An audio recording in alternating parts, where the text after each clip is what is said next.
All right, guys, talking about knives today. You really need to know the types of knife you have. This is one of my best collections. I do sharpen every day. I have my own personal sharpener, okay? Some vegetables we're gonna cut in a bit. But I just wanna show you some of the knives that you should know. So basically this is a cheese knife. It can also be used for pate, but this is definitely a cheese knife. This is steak knife. And this is paring knife. Paring knife is usually used for deboning meat, chicken, that kind of thing. We do have a paring knife like that, but it's a little bit bigger for bigger meats, big animals. This guy here, believe me or not, but is a tomato knife. See here, the tip? It used to go right inside of that where the stem comes off, okay? That little thing on top of the tomato goes like that. You twist and you take it off. And when you're cutting acidic food or vegetables or fruits, you definitely want to use a serrated knife like that, okay? So this is a tomato knife. Coming along, this is my boning or deboning knife, okay? You see on the tip, there's a little tilted to the right. That's what you want. And you want it to be bended. You want to be able to bend the knife like that because you're dealing with bones, right? So the bone is something that it's kind of hard and you want to be able to be flexible. The other one that I love very much is the fillet knife. This is my favorite brand, guys. Called the Messermeister. It's a German brand. It's my favorite brand for some reason. Yeah, so that is my fillet. Coming along, this is my deli. Deli because it has to the tip. Yeah, it's you want to be able to cut those forced meat or salamis evenly, and that's how you'll be able to cut the deli meat kind of meat, okay? So this guy here is a bread knife. Yeah, everybody knows bread knife is serrated, of course, because when you're cutting bread, sometimes it's a little hard. And once you have a serrated knife like that, you want to be able to have some friction, some tension. Hello? It's my carving knife. This is actually, I really do love this brand also. My carving knife. I'm gonna carve some already cooked roast beef, beautiful kind of meat, very thin sliced.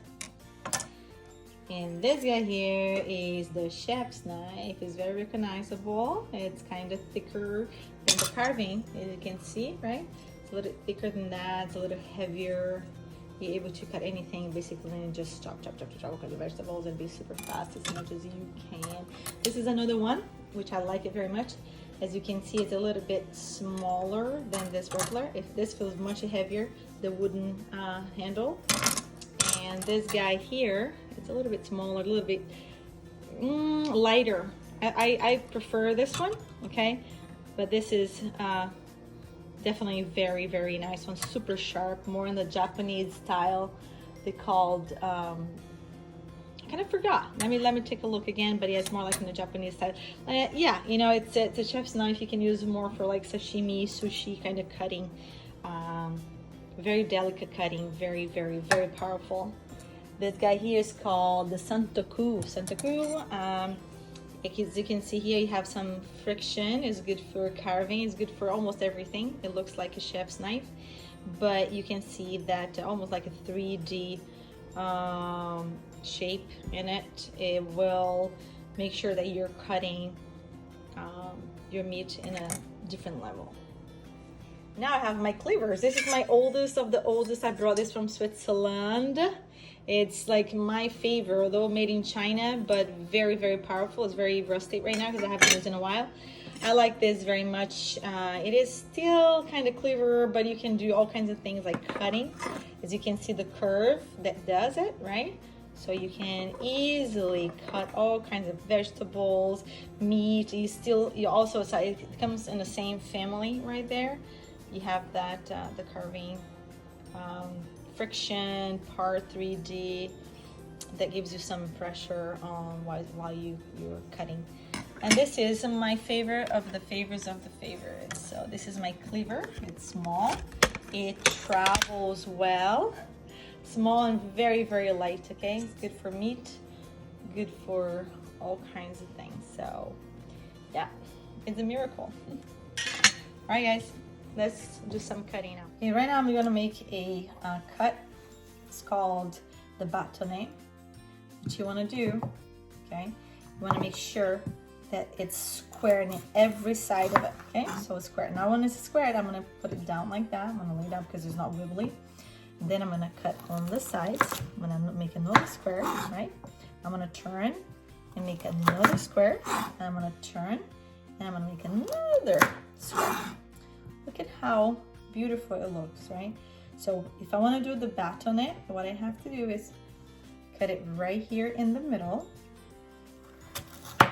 And then I'm going to turn on the sides and I'm gonna cut again in the middle.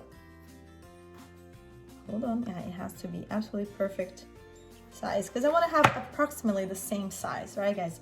When we're cooking the vegetable, you want to make sure the donuts is exactly the same. So here I have the bâtonnet, okay? This is my bâtonnet. Now, if I get my bâtonnet and I turn into sides and all the sides are perfectly same, almost, right? See, that's my bâtonnet. I want to make sure that, and now from the bâtonnet, I'm going to make something called julienne, okay? I'm going to cut right in the middle again, about ½ inch. And then I'm going to turn it, and I'm going to go right in the middle again. And now I have something called julienne. Those are my julienne. Bâtonnet, julienne. Okay, they're not going to be always very extremely perfect, guys, but if you know these cuts, this is all about passing tests in culinary arts, and sometimes even when we go for interviews, the chef would like to know if you know the cuts. If you know the cuts, that means you pay attention. Now, from my bâtonnet, what can I do for my bâtonnet? For my bâtonnet, I can definitely make my small dices, okay? Small dices. 1, there you go, 2, 3, 4, 5. So here are my small dices. I have small dices right there. Now if I want to make something called brunoise, that's what I'm going to do.